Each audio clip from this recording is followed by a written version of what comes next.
Good evening, ladies and gentlemen. Welcome to another episode of Gator Gang Network. I am your host, Bobby, and I got my co-hosts Darryl and Lucas with me tonight. How you guys doing tonight? It's Friday.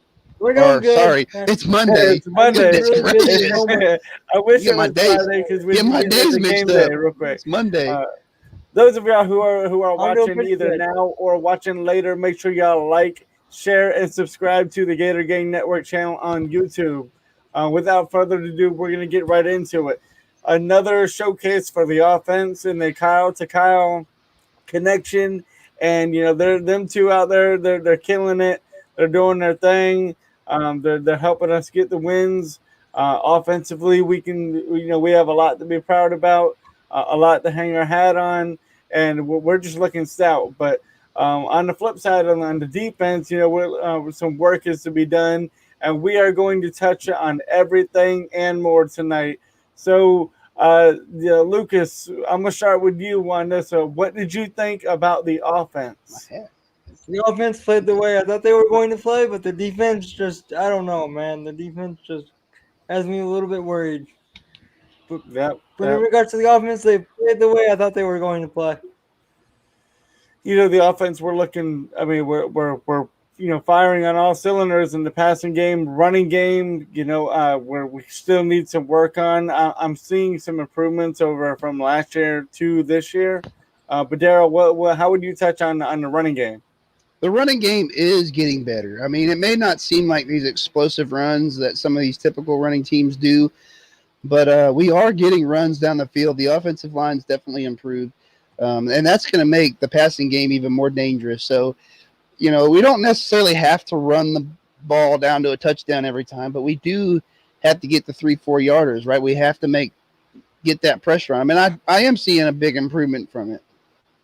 Yeah, I mean, I'll tell you what, man, the offensive line really has impressed me these last 2 weeks. Yep.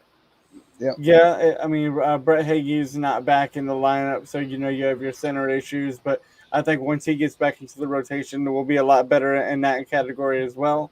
But we can only get better. We can't get worse. And offensively, from last week's performance to this week's performance, we've seen the same thing. It wasn't like okay, cool. We've seen that against Ole Miss. And how are we going to do about with a better defense, because South Carolina does have a better defense Mm-hmm. than Ole Miss. So we knew we were coming into this game that we were playing a better defense, so we had to keep that same intensity, that same relentless effort, play in and play out. Yes. Mm-hmm. Agreed. I mean, when you look at then when you flip to the defensive side of the ball, the defense was giving up a whole lot in the passing game. It was just like it was really hard to watch. I mean, third down conversion was like 6 for Especially the second 17. half. So yeah, we really didn't. It don't sound as bad as it looks, but then again, on fourth down, we're giving up 5 for 6 on fourth down, and I didn't understand the play calling when it came to what we were doing. What kind of defense are we trying to say that we are? Because Darryl, as you alluded to, in the pre-show before we came live about not having the edge rushers, and I like what you said about that. So I'm gonna give you the floor and let you go on, about the defense and what you see. Yeah. So right now, I mean, I've watched it multiple times. This game and then the first game with Ole Miss, and I'm wondering if Grantham is a little bit scared at the fact that he don't have that elite rusher that he's had in the past, because he's not putting the pressure that we're used to seeing at Florida, right? I mean, last couple of years we've been getting to the quarterback, so he's got to figure out how to get that elite rusher. He's playing that zone coverage almost the entire game, and I'm hoping that that's by design. And maybe later on the road, when we play some of these bigger ones like this weekend and the LSU and Georgia games, that we'll get some more pressure, because he's got to find that guy that's going to at least I mean, you ain't got to get to the quarterback every time, but you got to at least get him out of that pocket and get him thinking. And I'm just a little worried about the elite rushing part. Somebody's got to step up and make that role and be that person. And I bring this up on the screen right here, so you guys can see it. In passing defense, Florida is ranked 13th Let me bring this off of the screen so you'll be able to see it Yeah, a little better here. it's But it, it it it's is horrible to see. yeah, it's almost kind of like, we talked a little bit about it, but it's almost like you know, they're trying to play that bend don't break defense. And the bad thing about that kind of defense, that means that other teams are going to get these little short, passes and runs. And what sucks about that is you don't see that eliteness. And we have to put the foot down on this. We have to get better. We're going to play bigger teams that are going to need it. So we've got to figure out a way to get to that quarterback and cause some pressure. Get in that backfield.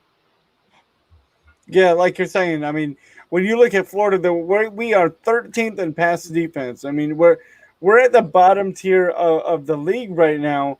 And what's even worse than to say is that you're defending national champions. They're the only team that's below us. So 2020 is a definitely crazy season when you see this on your screen for when it comes to our defenses, because Florida's always known to have that elite pass rusher to be able to get in the backfield and hurry up the quarterback. And like you're Yeah. saying, I just I'm not understanding where we're going and what we're doing with the aspect of what kind of defense are we trying to be, because we're not getting to the quarterback at all.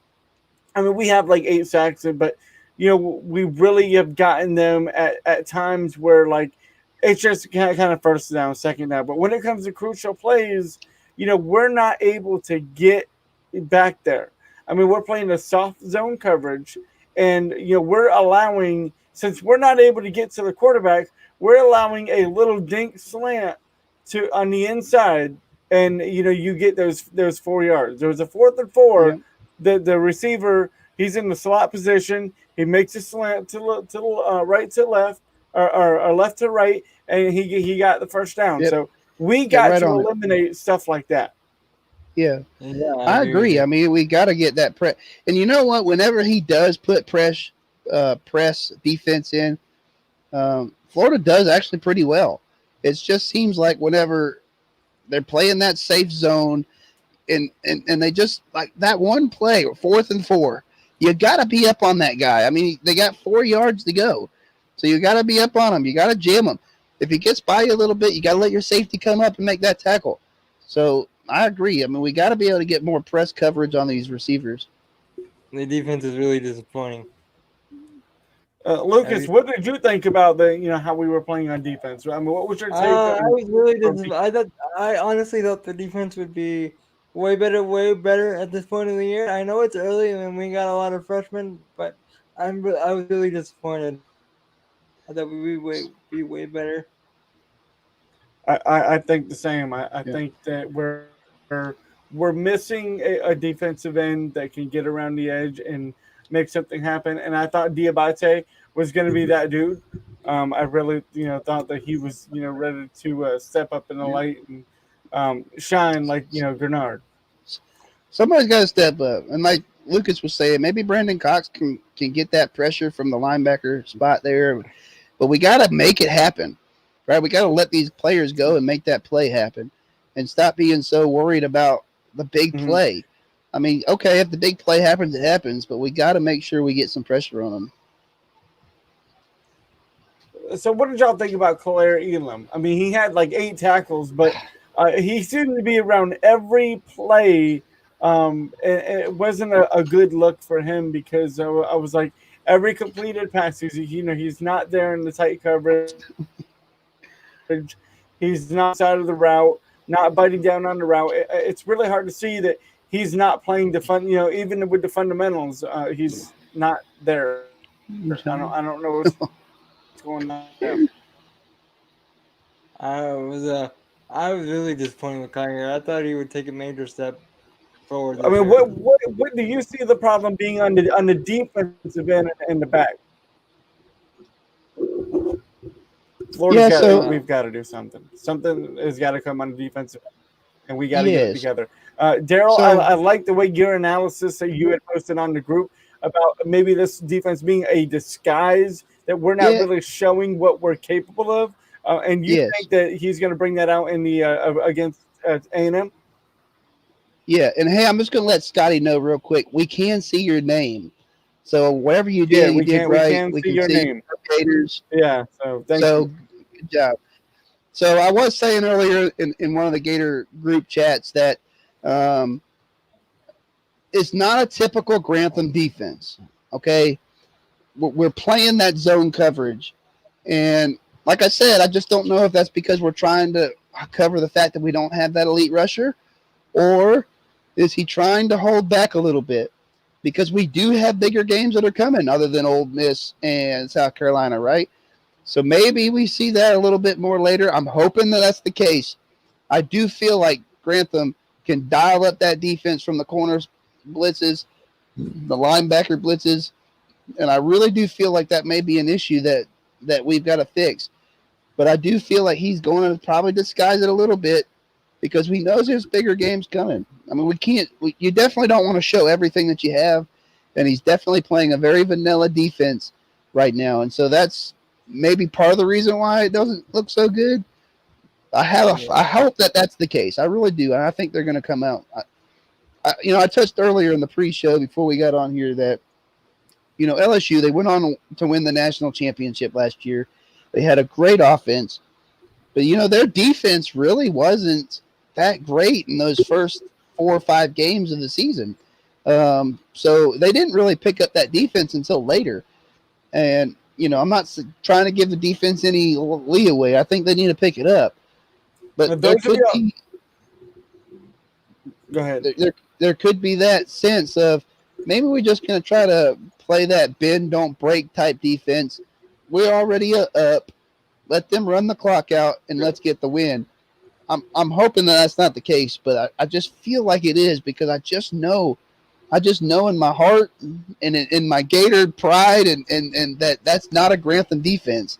So I just feel like there's going to be some better defenses in the future. We gotta have that defense like what we brought in the Auburn game last year. Yes. That was the defense that I really liked seeing, and that really got us going.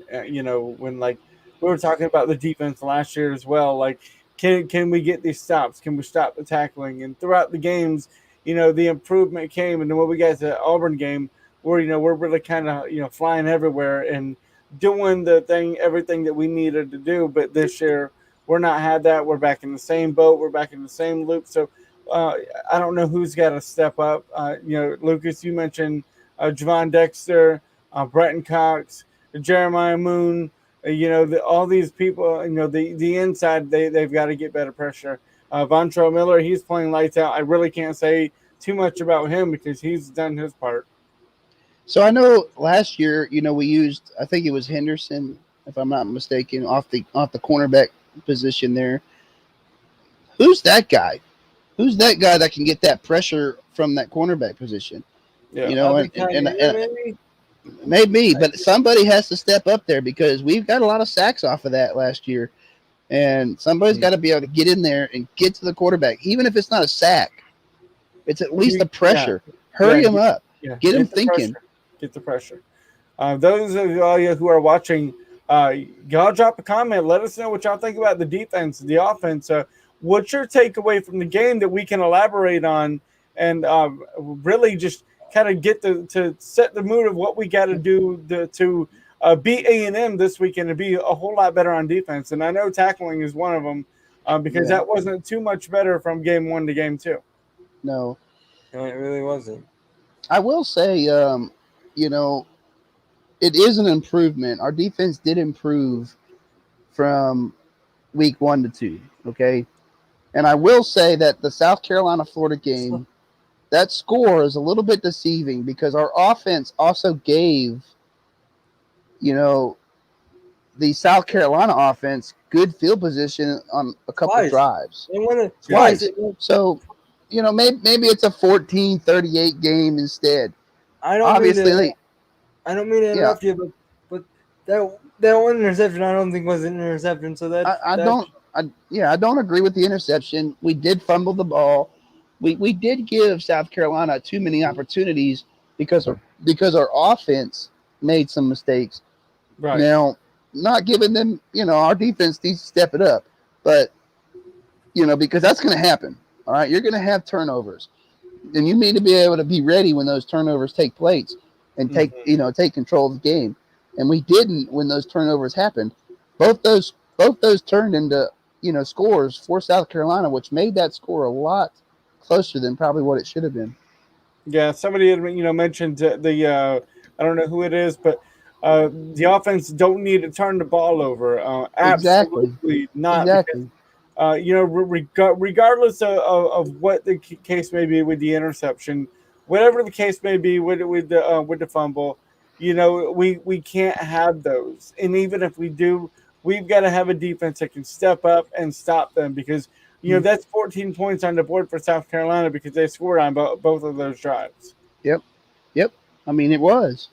I mean, that game would have been a lot different if you don't turn the ball over there and at least force them to, if even if we didn't go down and score, at least force them to drive down the field Mm-hmm. instead of getting it right there, in our end zone, basically, or our side of the field. So Right. it just seems like we made a couple mistakes there, which probably gives the defense a little bit of a bad look. Mm-hmm. But I do feel like they will pick it up. The talent is there. The talent is there. Yeah. They got to find a way to get some pressure on that quarterback though, because the front four are not doing it. No, the front four are not doing it. And I wanted to get into this stat right here because I found this very interesting of how the quarter by quarter, how we went. In the first quarter, we passed for 109 yards. In the second quarter, 66 yards. In the third quarter, 84 yards. And only 9 yards in the fourth quarter. So, I feel like we're getting too comfortable on the offensive side of the board that we just kind of take our foot off the pedal or whatever we're doing. But I feel that we cannot do that against these better teams with the better Yep. defenses because we're not going to get that If opportunity. we do that against Georgia, we're gonna get beat. Yeah, Exactly. I agree. And Scotty made a good point. We just like you were saying. We have to keep that pressure, that kill mentality. And I just feel like maybe sometimes when we get that 14-point lead, you can go watch the South Carolina game. Every time we got the 14-point lead or a little bit more, it seemed like we just weren't pressing the ball as much as we would typically if we were tied up or closer. Because the offense can go down and score points. I mean, Yeah. this offense by far can This score offense is the points. best offense since This, Tebow. this is the best offense I have seen in years at Florida, Mm-hmm. and there is no reason why they can't go down and score points, but they can't make Since mistakes. Tebow. That's basically Yes. No, we can't let our foot off the pedal, and I don't care how many points we're up by. We Yep. need to act like this is a Big 12 game and where we're just running up the score, Exactly. or the You're not Pac-12, wrong. whatever the case may be. Yeah, Because and so all that those was games are all shootouts. Here in the SEC, we cannot have a shootout game because you're going to play those teams like Alabama, Georgia, that they have a defense, and if yes. you cannot have a shootout with the defense. Yeah, and just to touch on that, Scotty mentioned about the hardly blitz, and we did hardly blitz. I mean, we played zone coverage almost the entire game. Mm-hmm. I mean, if you go back and watch it, go back and rewatch it. Sometimes you miss those kind of things whenever you're hooting and hollering, but go back and watch the last two games. We played 2 zone coverage or 3 zone coverage the entire game, with the exception of maybe a few plays. And when the defense did play press, they stopped them. They never got the ball. They dropped the passes and they stopped them. But when they were in that coverage, they were letting those little 4, 5, 6, 10-yard passes down the field. It's that fourth and four. That 4th and 4, you got to be up on that guy. I don't know if that's a coaching or if he just missed it. I don't know if he was supposed to be playing press or not, but it just seems like Mm-hmm. they just playing back. They're playing back and they're playing safe coverage, and they're just kind of trying to run the clock out and but you can't do that in these bigger games. You can't. No, I mean we got A&M, and then we have LSU at 3:30. So we got a slate of games ahead of us that are not going to be easy. And I know LSU is not what they normally are, but But they can score. yeah, given the fact that the Florida LSU rivalry is real, and no matter what the records are going into that game, it's a little bit of bragging rights for a lot of things, from Yeah. over the years of, just the bitterness that's been between the two teams. So we can't take them lightly either. But we gotta figure out the defense. Yep. There's no other way to put it. This vanilla mediocre defense is not getting the job done, and it will not get the job done against Georgia. And if we continue to play like this, that's going to be a loss in our book. And I know a lot of people don't want to hear that. I And agree. I feel we can get the win. Don't get me wrong. I know the potential is there, but we have got to do something better than what we're We doing do. now. or We we're got to not- get the corner. We got to Yeah. get the corner blitzes. I mean, we've seen it so much last year. Mhm. So it's either two things. Grantham, it just does not feel like we have that blitzer like you were talking about with an outside blitzer, and he's just playing it safe, or he's disguising it and he's not wanting to show that yet. But we have to get, even if it means a ball going down the field, you have to trust that safety and the other players to pick it up, because we got to get some exotic blitzing going to make them quarterbacks think. And I haven't seen it. I haven't seen it in 2 games. Yeah, we got to get hands up in front of the quarterback. We got to get hurry him to make an erratic throw. But for in the most part, he's able to have about 3 to 5 seconds to get rid of the ball, and we're just I don't know what it is, but They're too comfortable. Got to be. And what kind of comfortable. identity are we trying to show without that? Because if we're not getting to the quarterback, this soft zone coverage, we're going to get ate alive with the slants like we have been. And if they don't see it, they need to evaluate the film a whole lot more, because Yep. we have watched this for 2 weeks now, and the same type of coverage that we're doing is the same thing we're getting ate alive on. I don't know Yep. what's got to be shown to make a change and play a little more tightly covered defense, because the zone is not working.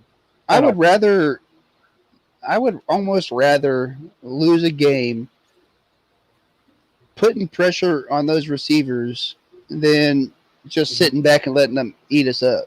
Yeah, At least let them make a play. I believe South Carolina had like a 9-minute drive. Yes. And that 9-minute drive is what was helping them and killing the mojo for Florida and giving it to them, and we can't do that. That's 9 minutes. The offense don't have the ball. Exactly, and you can't. I mean, you can score points on defense, but what have we really done on defense? We haven't done much there in the turnover category. I don't know. I think we have like 1-2 turnovers. There was a fumble recovery in the There was South Carolina okay, I didn't game, forget about that. but it was a dropped pet. It was like a lateral pass that was I just don't dropped know on the if I field. agree with that play. I believe that should have been an incomplete pass. I mean, I see why, but I think it was. I mean, I know that goes into favor of South Carolina, but Yeah. I'm just keeping it real, because Yep. if the shoe was on the other foot, then Yep. I feel some type of way about that. I thought it was a forward toss myself, but I mean, I'm gonna take a call just like any other fan Yeah, exactly. and get the ball. Exactly, but I just feel like that was a bad call. So we can talk about a bad call. They can talk about this, but the one thing I can say I did see a lot of, and I don't like to bring up the excuses and whatnot, but there was a lot of holding on from South Carolina's offensive line Yes. that was not getting called, and I'm like, it's blatantly right there. I don't know what they're missing. Somebody paid somebody. So yeah. The Maybe other hit the games refs that or- happen, we'll touch on some other games. Ole Miss beat Kentucky by 1 point, so we got to see them play against a team like Kentucky. That Kentucky is no scrub, but it came down to maybe Kentucky losing that game for themselves. I mean, Kentucky They- beat They themselves. missed it. I mean, they missed the freaking extra point in overtime. Did you see that? Yeah, I mean, Yeah, that's really, what I'm saying. Like, Kentucky beat themselves in that football game. Kentucky's a better team. I know they're 0-2 right now, And like, we're not going to get too much into it because we'll talk more Friday night. But I mean, A&M's a better team than what their record shows as well. So we definitely have to be ready this weekend. I mean, this is a touchdown football game, and I don't blame them. I mean, the way our Florida, defense is playing. As of right now, Florida is -7. Yeah, so I mean, we've got to step it up and show, and that's a travel game, even though it's not going to be a full, 12th man field. You still have to get on the plane or the bus and travel to Texas to play that football game. So that we got to be ready. And these are look. I know you're going to touch on it. I'm just going to start it off. These 11 o'clock football games. What the crap? Yeah. Go ahead. I mean, 3 consecutive for the number 4 team in the country. What the? Yeah, I agree. Lucas, you make a great point. For 3 consecutive games, we've had a noon game, and last week we were the number 3 team in the country. This week we're the number 4 team in the country, and we're just getting these time slots. But that's why I said we needed A&M to beat Bama so we could get that time slot of 3:30 to play A&M because we would have it would have been a better matchup. But now that A&M lost to Alabama, they're going to come in with a chip on their shoulder, and don't think for one bit that this game is going to be easy. No. This 7-point favorite that we are, let's call it like it is. Yeah. We're lucky to have that with the defense that we're playing, because Darryl, you like you said, A&M's a lot better team than what they're showing on tape. Yeah, they're a lot better. As a matter of fact, and I'll touch a little bit more Friday night, but I mean this A&M game was my first loss on the schedule for Florida. I mean, all the Florida fans can kill me for it later, but I mean, this was our first loss on my schedule. I circled. Yeah. So A&M is definitely going to be a team, and they're not going to want to go 0-3 in the SEC. No. So they're going to come and play some football. Aren't they 2-0 or something like that? I'm sorry, Lucas. What was that? A&M? No, they're 0-2. They're 0-2, but I'm just saying they're not going to want to go 0-3 against Florida.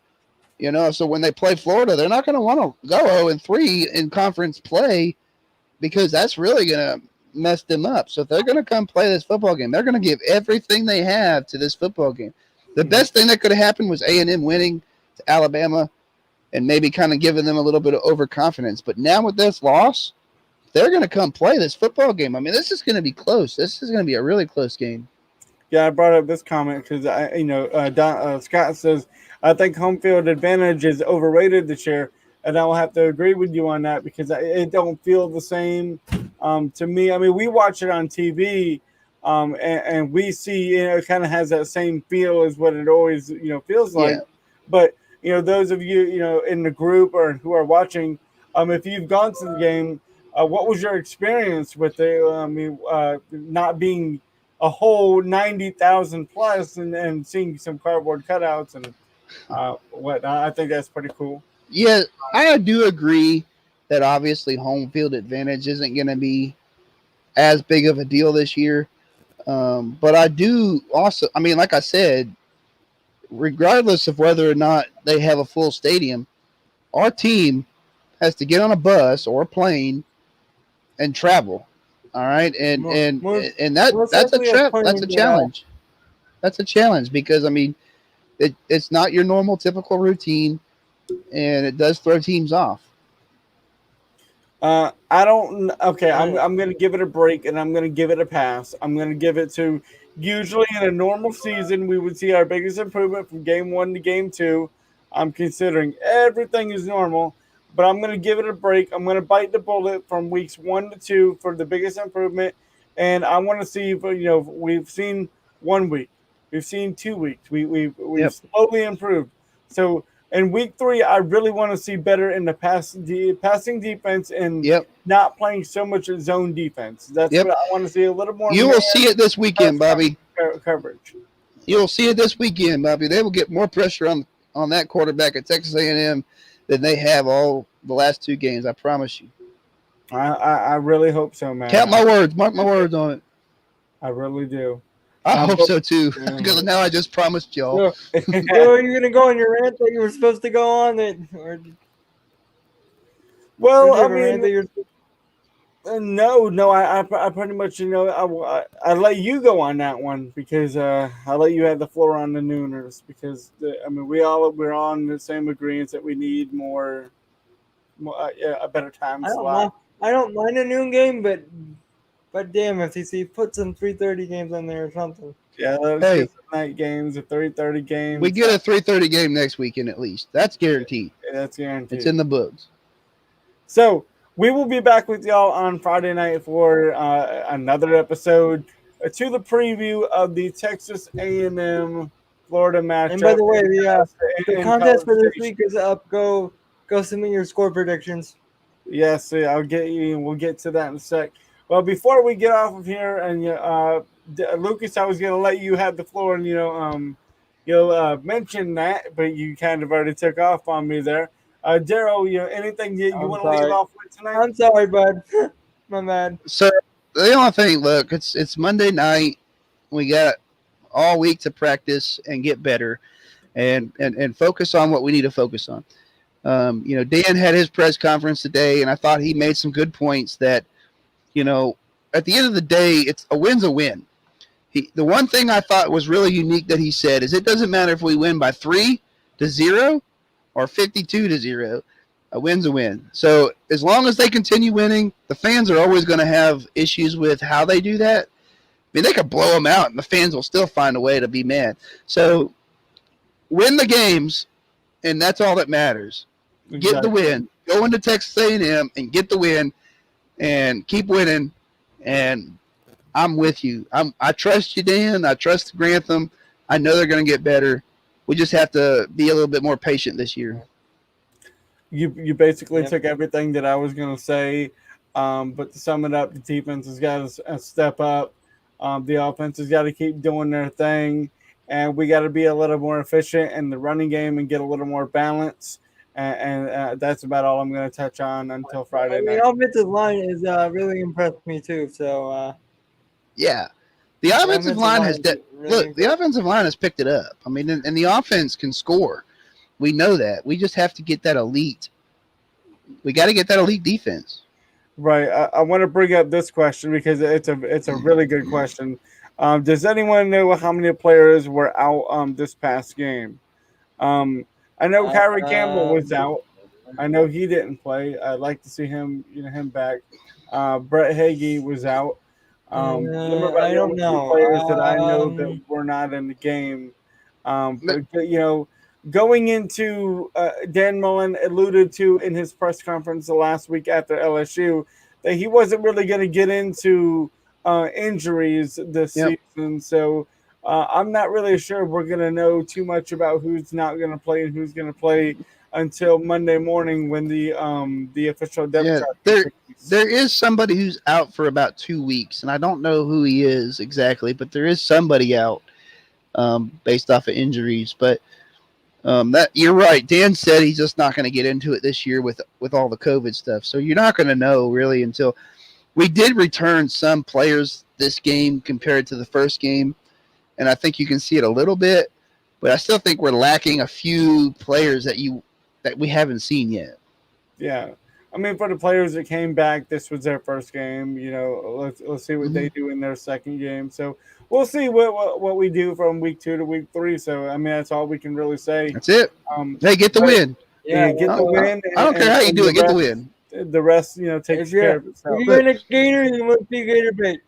Look, go ahead, Darryl. All of us, we can sit here and critique everything after the game, and I think they do that pretty well as coaches. But at the end of the day, it is a win, and that's all you got to do. I mean, just keep winning. In the SEC, they're hard to come by. That's it. And this is going to be a tough year for everybody. And that's why we say, if you ain't a Gator, you must be Gator bait.